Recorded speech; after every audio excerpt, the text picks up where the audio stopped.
because in the world of trauma and insecure attachments, in the beginning, I couldn't trust my thoughts. I didn't know, is this my anxious thoughts or avoidant thoughts, or is this an actual, so I had to have guidance. I had to find the right guidance, and to the point where I could then get to a place where I found my own knowing.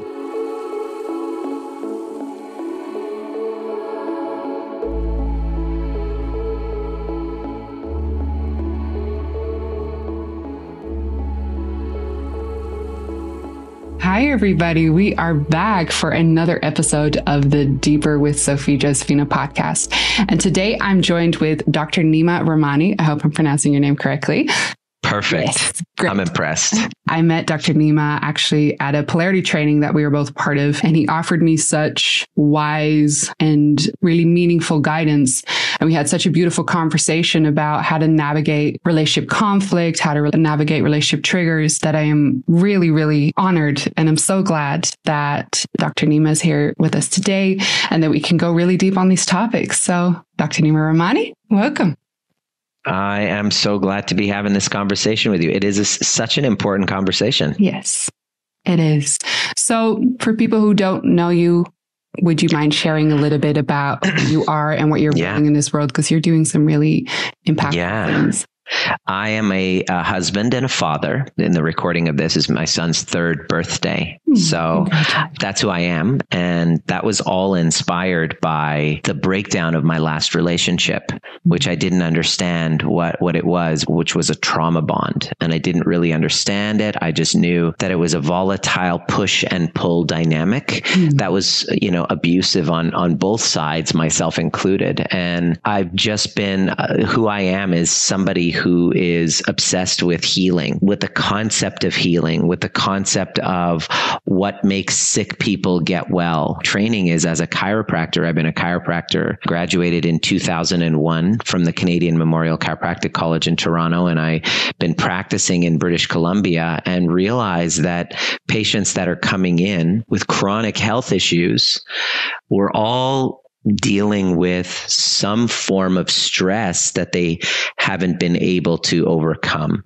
And as I delve deeper into this kind of weird pattern I would see with patients with chronic pain and chronic illness, and then certain patterns that I would see like that were relational. In other words, when did you start getting these symptoms? 10 years ago. What happened 10 years ago? I was going through a breakdown in a relationship. So I would put together this weird kind of connection, this coupling of health issues with relational breakdowns. And I go, geez, this is weird. Why do I keep seeing this? And I didn't have anything. I really didn't know anything about it. Attachment, trauma. I didn't really understand. I didn't really know. I wasn't trauma informed. As a chiropractor, you're not actually trauma informed. So it wasn't until the breakdown of my last relationship, I was divorced in 2013. Me and my ex-wife maintained great solid friendship, but I would just go from one kind of push-pull dynamic where I was kind of like the player. I wanted connection, but then as soon as it came to my awareness, all of a sudden I would freak the fuck out and I had to run the other way. And so I didn't realize that I was operating from an avoidant kind of attachment pattern. And I would just go through the exact same pattern again and again and again, again and again. Finally, this last relationship, which was a 4-year on again, off again, back and forth, toxic kind of push-pull dynamic where we were both really abusive to each other. And I ended up becoming physical when I slapped her one night. And it was like, holy shit. What just happened? How did that happen? How do I make sure that this never happens again? Can I, through all of this, heal and then do what I've never been able to do before, which is create a secure relationship? And if I can do 1, 2, if I can figure out 1, I can do make sure that number 2 and number 3 happened, then it's my sacred duty to do number 4, which is teach the world about it. And I left my chiropractic practice. I sold my chiropractic practice. And now I help people heal from their trauma bonds and create secure love through my online offerings in my Cycle Breakers Academy and Alchemy of Polarity offerings. And this is what I do now. And I travel and teach and raise my family. So beautiful. Yeah, I was looking at some of your work online on YouTube, and you speak so powerfully and so clearly and in a different way than I've heard it, even though I've heard so much about attachment theory. Somehow it landed very Really? Yeah, it landed very differently somehow. That's actually the feedback that I've had a lot. I ask people, I say, why are you wanting to sign up and work with me? And they say, well, I read this stuff, but the way that you say it is different. And so hopefully, because what's happening is, because I think why it's different now that I realize it is, I'm not speaking from somebody with a psychological degree. I'm a chiropractor. I've been working with patients for the last 20 years. I'm speaking from the perspective of somebody who's actually done the work and actually gone through from avoidant, insecure attachment to secure, polarized relationship with my wife. And so the work is actually in my bones. It's not from the perspective of like I'm not speaking from like this mountaintop, like, look at me, I have a psych degree or I'm a psychiatrist. It's actually coming from my bones, from an embodied awareness of the work. So it just kind of comes through me. Yeah, that's exactly what it feels like. Would you mind sharing a little bit more about what a trauma bond is? And I understand the very extreme case of that. What is the light version of a trauma bond that probably a lot of people have got some version of it playing? Oh my gosh. Let's debunk it. Just like narcissism and codependency and these terms get thrown around a lot, especially in the online space. Like everybody's ex is a narcissist now, right? Yeah. Everybody. Oh, my ex is a narcissist. Everyone Mine diagnoses. Really is. Yeah. Not me though. It's not me. I'm not. But he is. I'm an empath. I'm blameless. And it's like red flag. There's a red flag. So rather than, I want to set the container of this conversation up rather than throw labels around. And of course, let's acknowledge that there are extremes. There are psychopaths out there. Mm-hmm.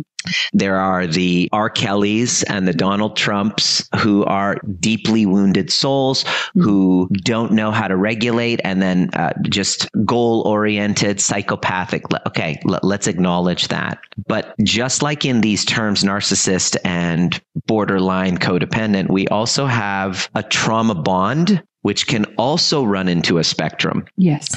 So the classic trauma bond, which is the, this person who's abusive and psychopathic, and then this complete, codependent, boundaryless person who just completely gives themselves up and is eaten alive by this person. That's the extreme. Let's talk about the vast majority of us and how we can get caught up in it. A trauma bond is a really highly polarized dynamic. I use that word consciously. It's polarized, but I call it unconscious polarity.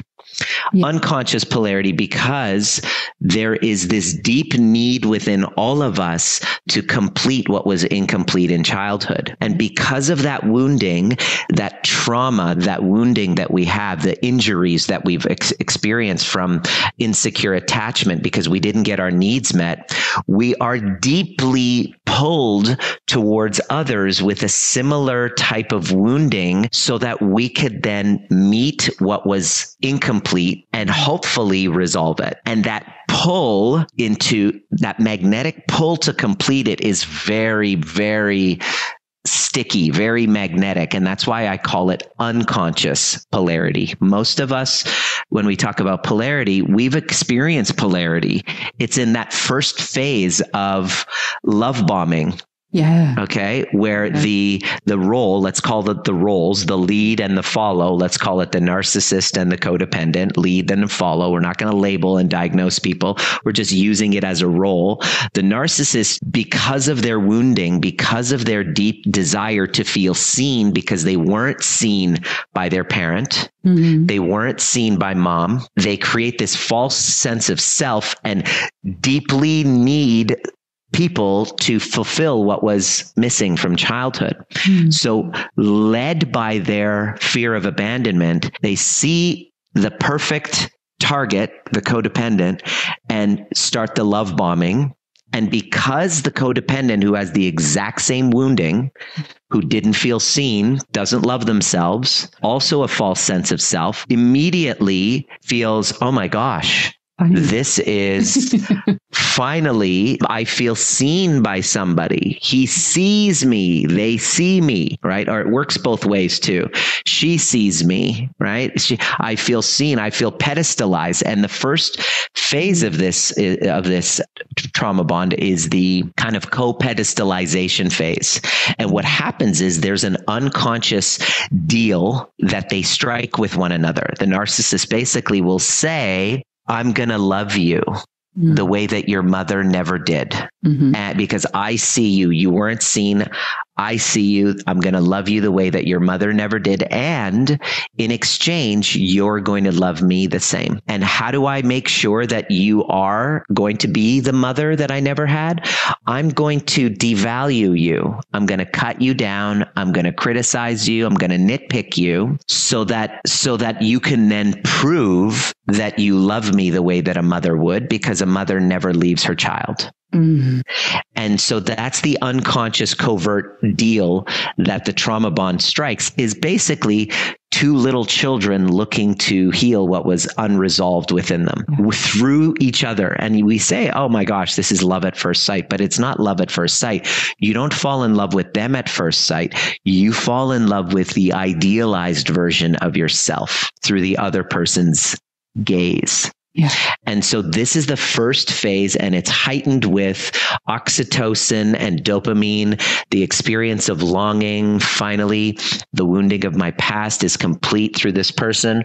And then what'll happen is this unconscious polarity immediately depolarizes with an activation. There will be some form of a trigger, this fear of abandonment, okay, which is what drives this coupling together, then gets activated, because when they merge, one of the two will all of a sudden get their fear of engulfment, which is the other part of our childhood dynamics.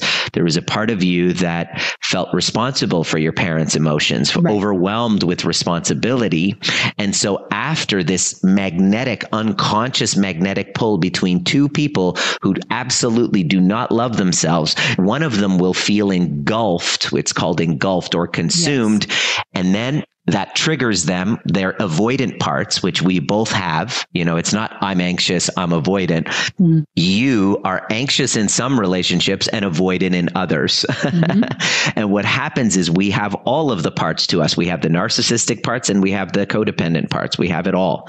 And so what will happen is, as you merge with this person, the engulfment in one of the two, engulfment anxiety, gets activated, and then you're like, fuck this, I'm bolting, I'm going to get out of here. Yeah. And now this person wants space, which then causes a depolarization. If the man wants space, he kind of backs away, his avoidance will activate. Then she gets activated. She goes into her masculine, her abandonment wound gets activated. She goes into her masculine, starts the chase. And now that repels him even further, because she's going in. The chase and the judgment and the blame. You're just like all the rest of them. You're just like my father, which then causes that. And then finally she decides to move on, and his abandonment wound gets activated, and then he starts to chase back. And now we have unconscious polarity again. And so now this cycle goes from love bombing to devaluing to discarding, back to love bombing, back to devaluing, back to discarding. And it goes through this cycle. Now, it has a spectrum. So we have the extremes, which are highly abusive, and then we have the anxious avoidant dance. Yes. So anywhere in the two, I have been able to see in the students that I work with and the clients that I work with, there's a spectrum, and it goes from the extremes. I don't work with the extremes. The extremes are mainly, a lot of them will need some, like recovery. There's usually addiction. And so that's the kind of the Jerry Springer type of vibe. I work with the people that are kind of like professionals.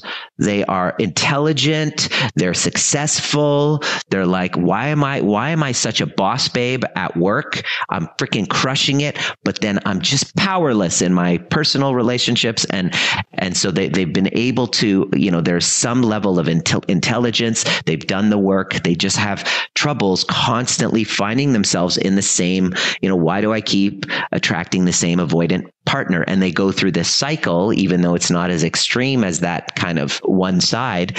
You're going through this cycle of love bombing, devaluing, discarding, love bombing, devaluing, again and again and again, until you actually work towards healing and breaking free from that trauma bond. And so unless you individuate from mom and dad, you can leave this person, but then the next partner is like the same freaking dance. So at some point, the person who reaches out to me is like, all right, this is shitty what's happening in my marriage, but this isn't the first time. Yes.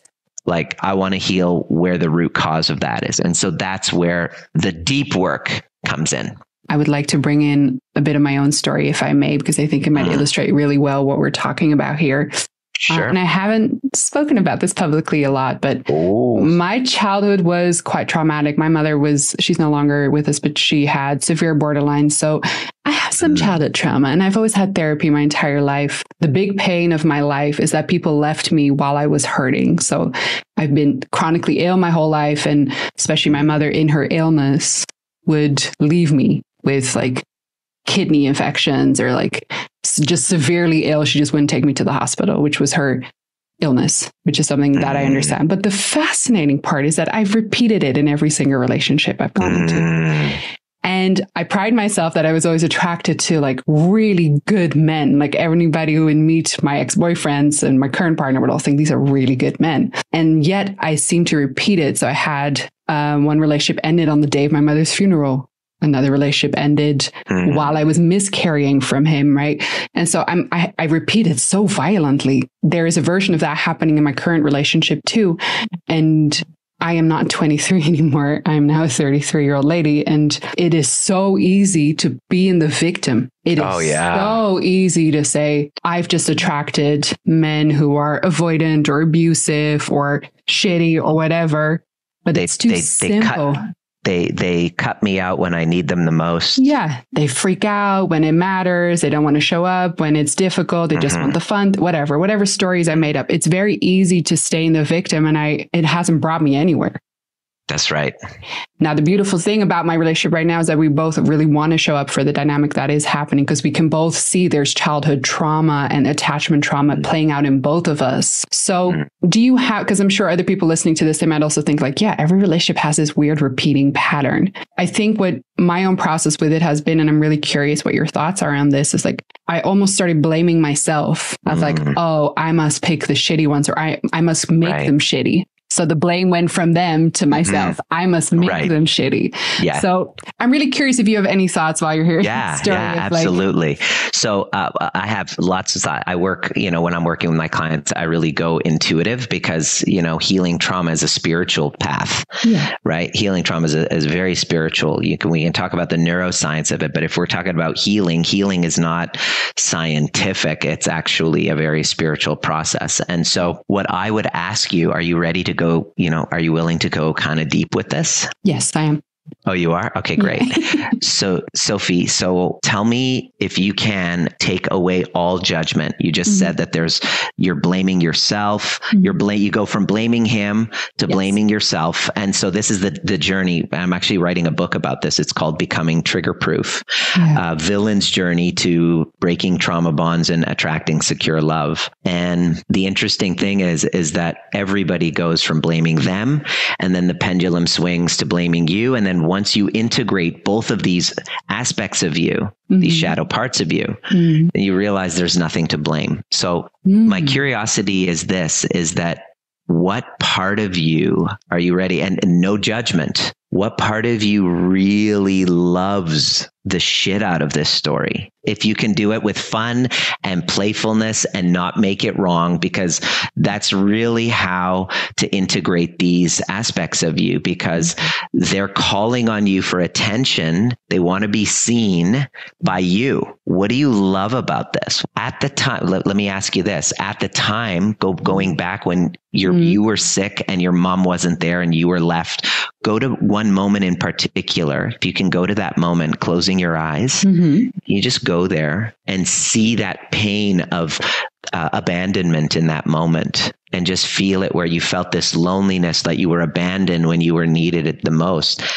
At that exact moment, go there. Where were you supported? Who took care of you? Who looked after you? Who was like putting you on a pedestal in that moment? I feel like the world was, because it was so unjust. Okay. The world was. Were there uncles, aunts? Were there medical professionals? No. But I remember feeling like, I know what's happening is so unjust. The whole world will agree that this is not okay. Okay. So there was kind of like an this abstract pedestalization. Right. So you kind of got to this universal awareness, didn't you? Mm-hmm. Would you say that it's kind of like a spiritual connection? Mm-hmm. Okay. Can you surrender to that for a moment? Mm. And if you can kind of look back on the other examples with men where it happened, can you see a similarity there where you were being, okay.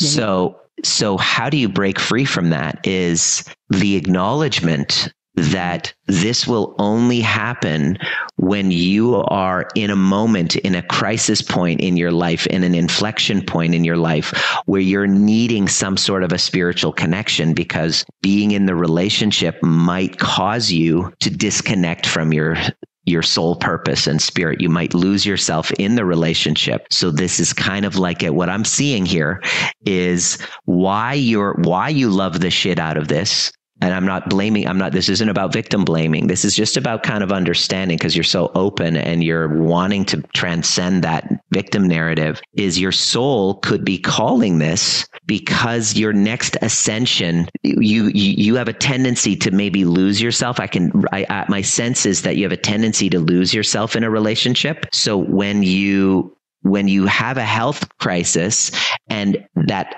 causes them to kind of back away because they don't know what to do about it, you then connect to your higher self. Yes. Try that on for a moment. Tell me if you can relate to that.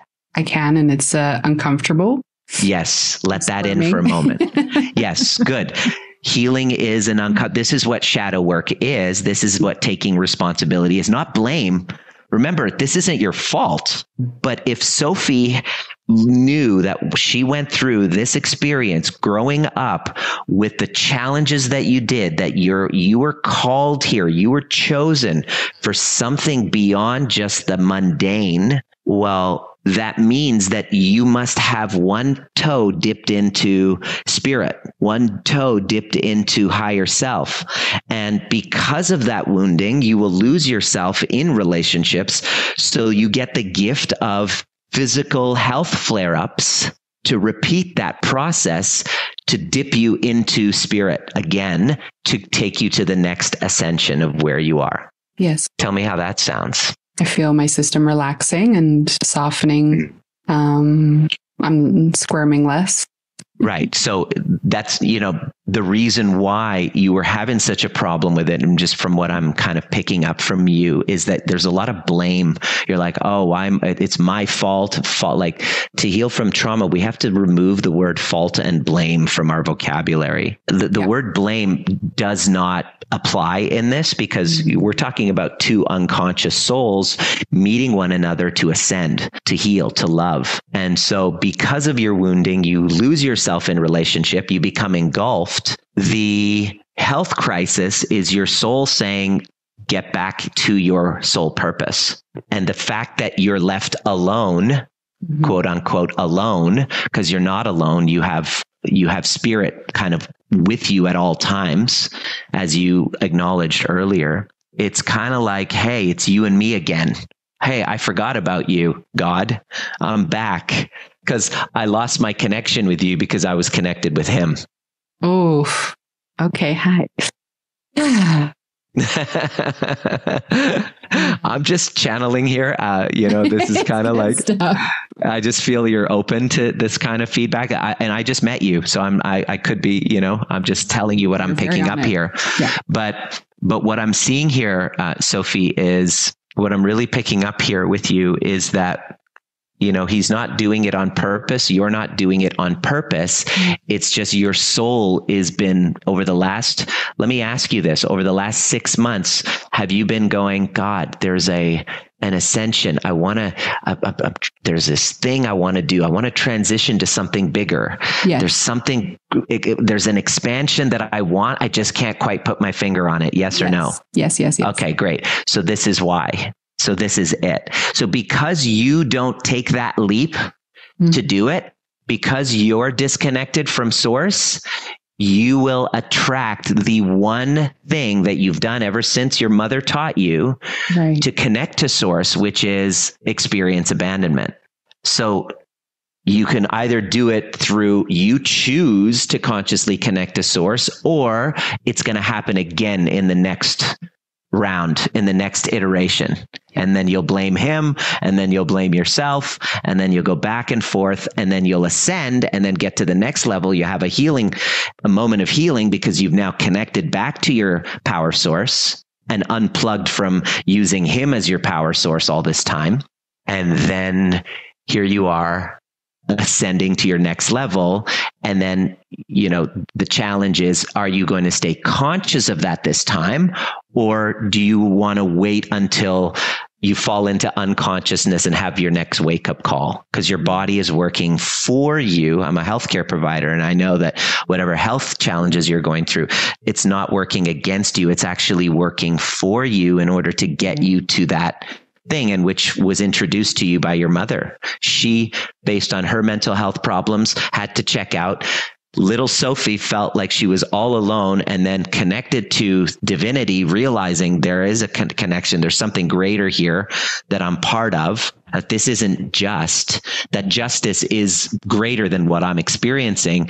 Boom, you have an introduction to spirit, to your spirituality, and that's guided you throughout until the next relationship where you mistakenly think that he's going to solve what was started back then. Yes. And then every time you forget, you have the gift of your cells of your body and tissues of your body reminding you, so that you can go back to exactly what your true purpose is and make that next ascension. So the difference here is that you either can make the choice consciously, or you fall into unconsciousness and keep going through the cycle. Your call. Tell me how that feels. I've had a lot of therapy in my life. I'm sure you have, after having a borderline mother. Holy crap. I've had therapy my entire life, and in every single modality that you could think of. Mm-hmm. And on obviously this topic also. And I can truly genuinely say that something just clicked in me that hasn't. And I feel incredibly grateful for receiving this. And sit with it for a moment. Just receive it for a moment. Don't bypass it. Let that land. Instead of blaming yourself, why don't you say, I powerfully choose this every time I disconnect from my source? It's very empowering.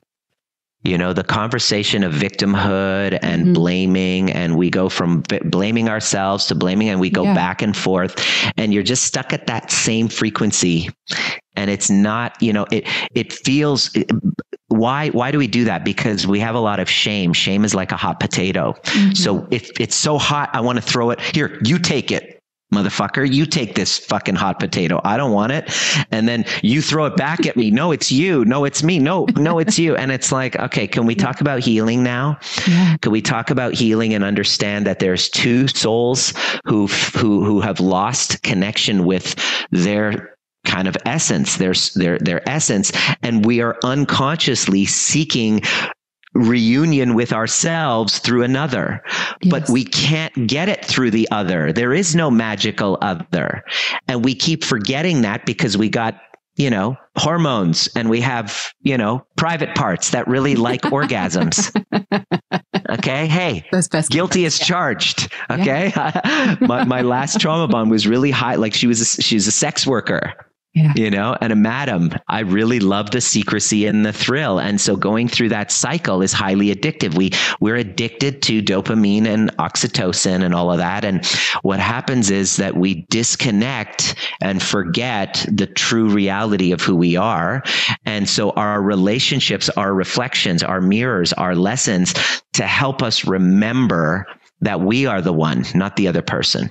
And every time we forget and we become engulfed by that, we lose ourselves. Your body is designed to break down when you're not connected to your authentic self. Right. And so as a chiropractor, I was like, shit, I got to leave the office. I got to tell people the truth of where their health problems come from. So just by having consults with people who are dealing with chronic health issues, which is all trauma and it's all inflammation. Yes. Right. And so what I would do, if I was working with you, just as we've uncovered this, now we know the path moving forward. Because as you individuate from your mother, right? And I'm sure you've done so much work, but there's no finish line. No, it's just the next level. And so that's why one of the modules in my programs is about individuating, healing. That's one of the chapters. I'm actually doing the second edit of the book, Healing the Mother Wound, Healing the Father Wound, and exercises in individuating. Because until I've differentiated and broke free from the spell of mothers and fathers' resentment or pedestalization, whether you're putting them on a pedestal and you want to please them, or the exact opposite, you're like, I fucking hate them and I'm going to do everything just to piss them off. And just as a fuck you to my parents, they still have power over you.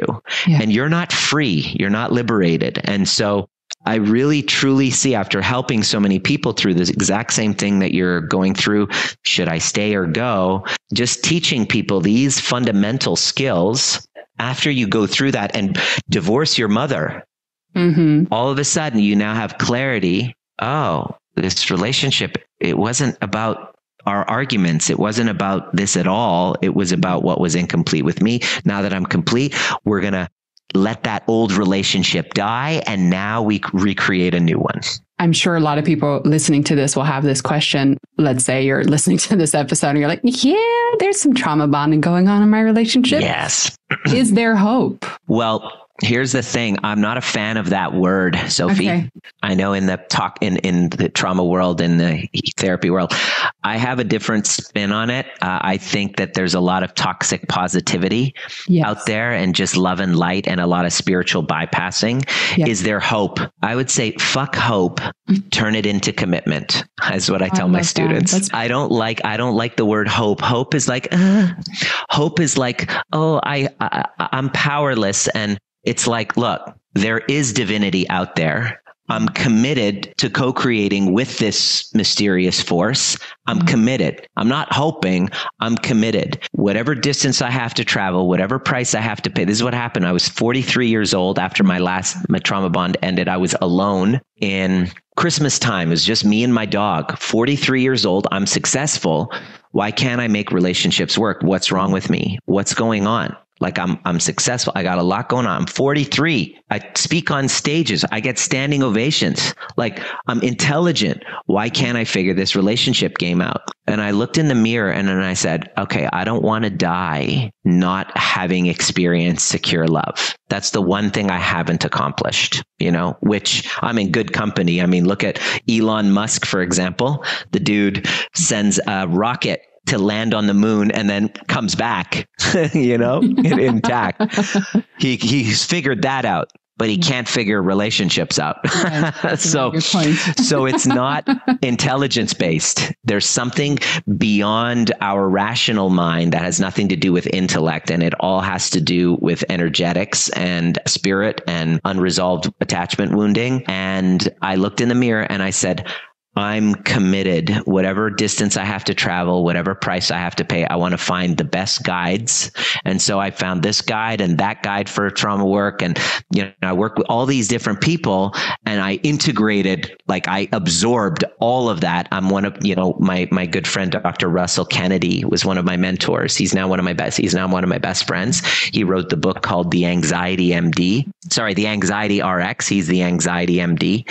He taught me about somatic. He taught me about the importance of connecting to the child inside. And I just took his work and I expanded on it. And he calls me one of the fastest. You integrate information faster than anyone. So I was just like, and then I integrated it into my own work. sprinkled in with my own intuition and 20 years of chiropractic. And then I can kind of like, as I was talking to you, I just met you, but I could see through people and kind of help them with their blind spots and really lovingly give them a love tap, even though it's not, I won't invalidate your story, but I'm going to invite you to ascend from it. You were blaming yourself. You were playing victim to yourself. And so it's like, yeah, I can see that. And then can we see it a little bit higher, right? So I was committed, in fact. So to answer your question, don't hope, turn hope into commitment, find the right guide, find a community, because we can't do it alone. And because in the world of trauma and insecure attachments, in the beginning, I couldn't trust my thoughts. I didn't know, is this my anxious thoughts or avoidant thoughts, or is this an actual, so I had to have guidance. I had to find the right guidance, and to the point where I could then get to a place where I found my own knowing. Can I ask a question about that? Sure. Because I'm sure everybody who's somewhere on the spectrum of anxious and avoidance will recognize this. Like the avoidant, he's like, do I need space because I need space because she is clingy, or is my avoidance kicking in, or like the anxious, like, am I freaking out because he isn't giving me a secure foundation, or is it my anxious attachment system? In that moment, you're in your head. Yes. Right. So you're anxious. I think the question that you're asking me, Sophie, is how do I know if it's my intuition or if it's, it's like the classic thing. And so I created a methodology and a process becoming trigger proof. Right. And I use this method and I call it the overview method. Because every time astronauts would leave the planet, they would come back and they would see the whole planet from a big perspective, and they would come back changed people. That's why I have this little picture in my apartment. It's just kind of like a constant reminder to me to maintain that overview perspective. And so there's a way when you're like, is it my anxiety kicking in, or is it my intuition? What's going on? In that moment, you're disconnected from your knowing. So it's important to go through a process where you're connecting. How old do you feel when you're uncertain like this? Well, I'm, 12 years old again. Once you connect to that younger part and you bring yourself back to safety, your body, you're out of your head, you're in your body, you can then make decisions from a place of knowing. And should I stay or go should be made with an open heart, right? If you're like, fuck, people will message me, I'm working with people. That's it. We're done. And I'm like, give it a few weeks. They'll be back. You'll be back. Well, how do you know that? Well, because when I'm helping people make that decision, and these are big decisions, people with a lot on the line, families, businesses, so they don't take this lightly. I take them through a process. And should I stay or go? When you're ready to leave, you do it with an open heart, that you're not triggering away, that you're not doing it as a reactionary, fuck you, I'm out of here. You're actually like, this is the most loving thing for both you and me. That's beautiful. So that's the way to part ways.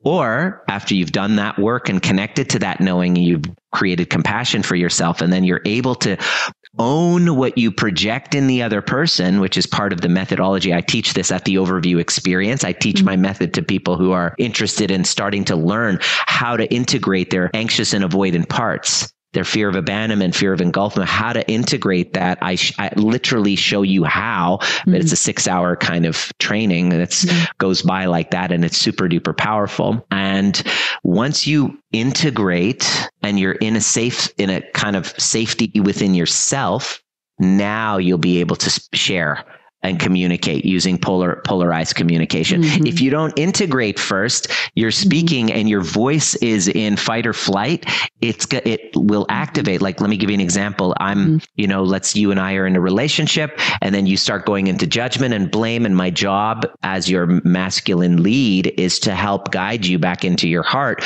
But because you've been so judgmental, I'm fucking pissed at you. Like, the last thing I want to do in that moment is to be devotional with you. So if I start to communicate with you when I'm going through that, your body, your nervous system won't register safe surrender. You might comply, but then that's not a beautiful connection. So my job is to first take a pause and then integrate with little Nima, who got scolded by his mother, and integrate that part and then get back into my heart, and then communicate what's going on. So to answer your question, how do I know? You gotta master the process of self-regulation first. Yeah. This is the part in polarity teachings that are often missed, because we just go into learning about how to, make a home for your feelings, how to, communicate them. But it's just, there's really, really important to master this one step, which, by the way, I love. I love those teachings. It's just, what the missing piece that I've observed is that mastering this one step of really learning how to regulate yourself and integrate with these shadow aspects that keep popping up whenever there's a conflict, learning how to own what you project in your partner. What is it that you're judging in them? Where do you see that within yourself?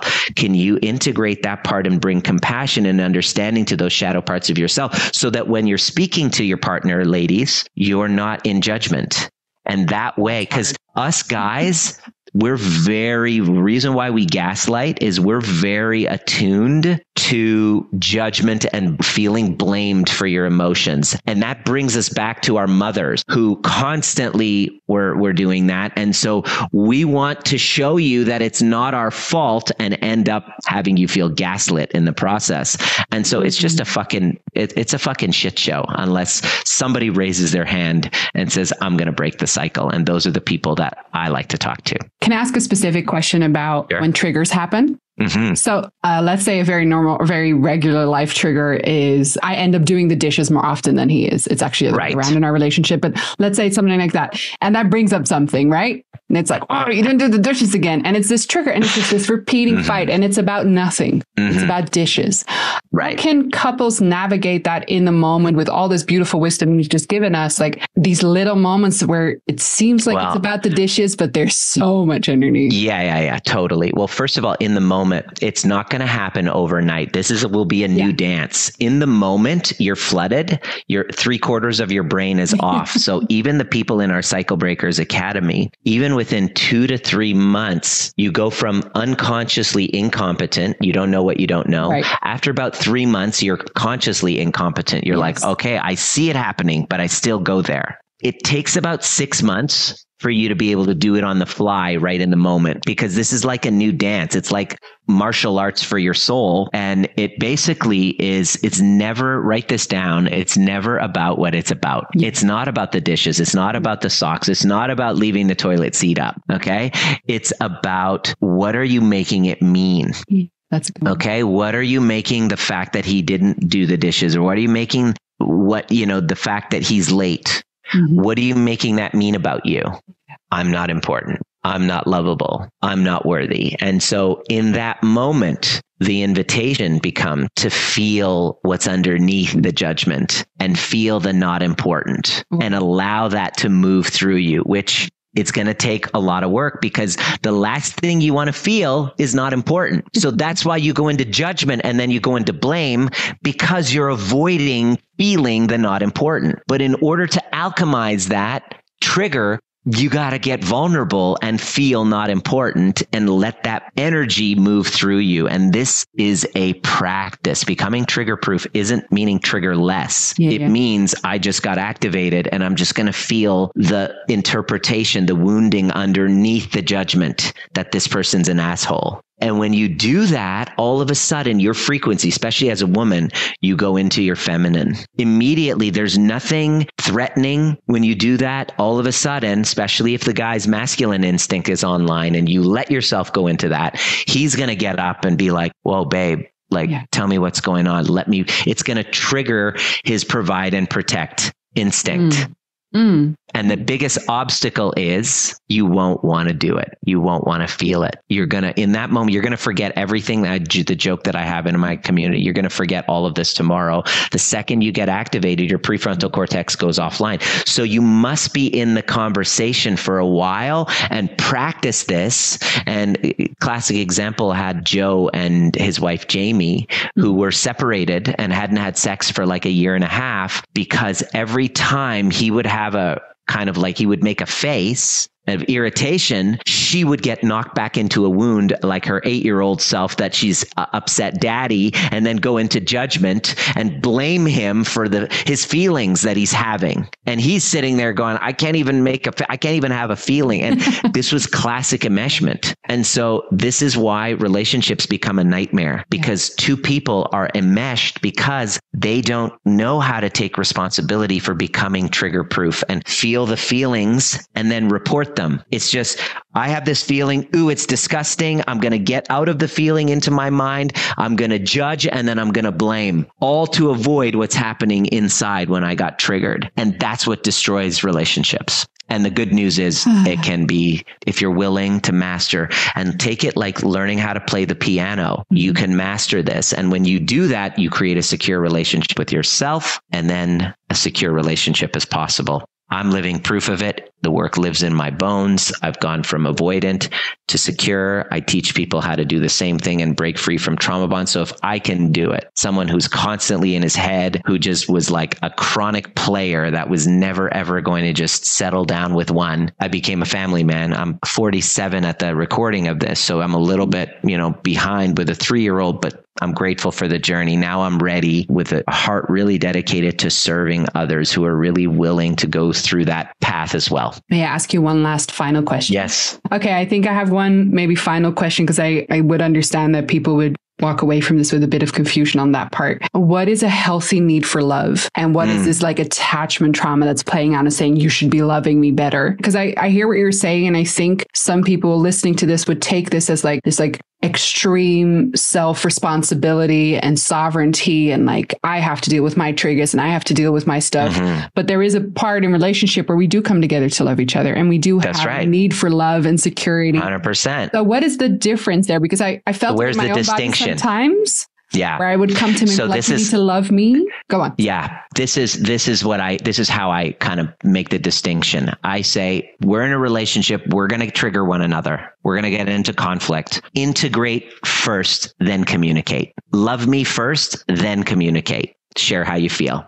Share how you feel. Share what came up for you. But if you do it after you've taken that pause to integrate with that little part of you, you're now more of your prefrontal cortex is back online. You're now speaking, communicating from a adult place, and you're doing it from a place of self-worth because you've now held space for you first, and then bring that. So, this is what secure relationship is number one is me, my relationship with myself and my higher power first, then you, then the world.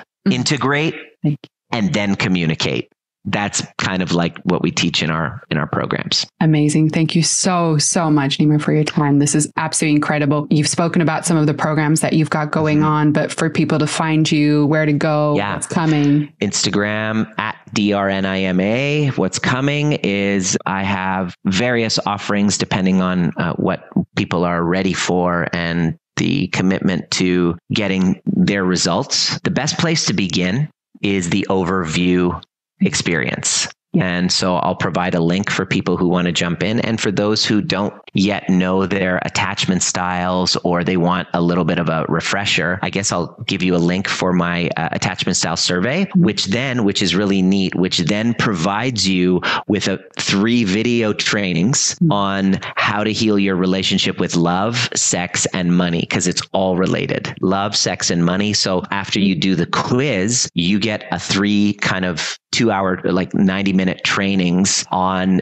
trauma bonds, on healing these attachment styles from anxious to avoidant. And then taking that in, I discovered an interesting kind of tie-in with sex and money as well. So this is the thing that couples argue about. So I'll send you, if you want the link, I'll provide you with the link. You fill out the quiz and then you get all of the trainings in your email. But when you're ready to actually do the work, the overview experience is the place to begin, because right afterwards, there's an opportunity to hop on a call with myself or my team and see what came up for you. And then see what's possible for you moving forward. Amazing. Thank you so much for your time. Thank you so much for all the beautiful work you do in this world. And this was an incredibly moving and impactful hour. I really appreciate you. Thank you. I look forward to seeing what you do with it. I can already feel a shift within you, and you now have your path moving forward. And I'm glad that we were able to put that together for you. Thank you so much.